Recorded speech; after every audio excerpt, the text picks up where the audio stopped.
Do you remember tripping as a kid and scraping your knee? Or getting a small paper cut while reading your favorite book? Our bodies help stop the bleeding as soon as we're injured in a process called hemostasis. Hemostasis is a balanced, tightly regulated process that begins to develop clots to close off the wound and is broken down into 3 stages: primary hemostasis, secondary hemostasis, and tertiary hemostasis, which is also known as fibrinolysis. But first, let's have a look at a normal blood vessel and its structure. Although our blood appears red, it's made up of more than just red blood cells. There are also platelets and a large variety of plasma proteins and enzymes, such as clotting factors, prothrombin, fibrinogen, as well as a few others that we'll reveal later on. The inner walls of our vessels are made of smooth muscles lined with endothelial cells and collagen fibers weaving between them.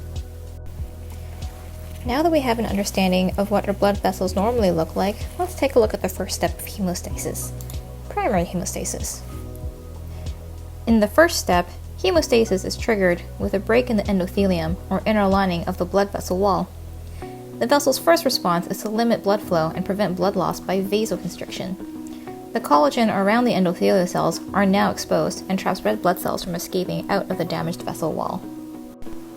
Along with red blood cells, platelets also begin to stick to the site of injury.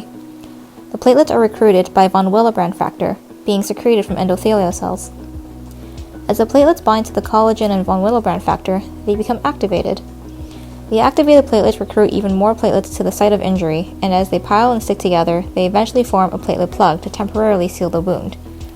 With the formation of the platelet plug, this concludes primary hemostasis. After primary hemostasis, the coagulation cascade is activated and secondary hemostasis begins.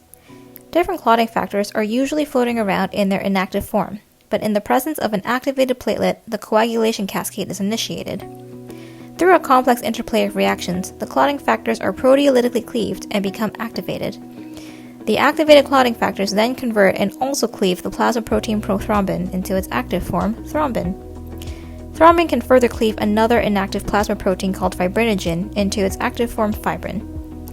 As the fibrin strands lay down over the platelet plug and form a fibrin mesh, factor 13 is activated to cross-link the fibrin polymers. The fibrin network continues to polymerize and is strengthened over the platelet plug to further stabilize the clot.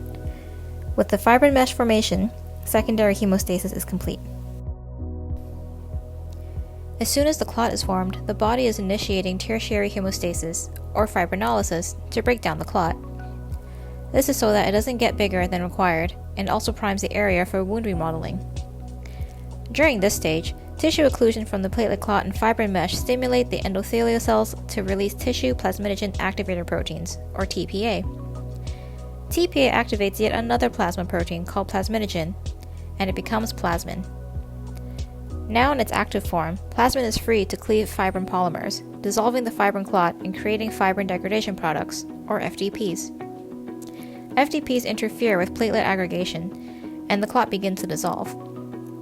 The wound edges of the vessel walls are slowly being pulled closer together, sealing off the open area. Hemostasis is delicately regulated and steadily balanced, and understanding the physiology of hemostasis is important for predicting clinical outcomes in patients, medications, and how our body tries to heal. So to quickly recap, a break in the vessel wall triggers vasoconstriction, exposes collagen fibers, and limits blood flow. The platelets are attached and adhere to the site of injury via von Willebrand factor and collagen and become activated. The activated platelets recruit more platelets, forming the platelet plug and concluding primary hemostasis.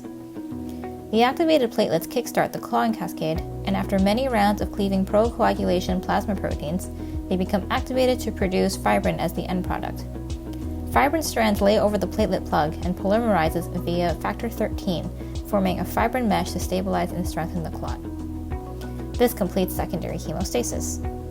To prevent the clot from growing larger than necessary, TPA released by endothelial cells cleave plasminogen and activate it into plasmin, which then dissolves the fibrin mesh and create FDPs.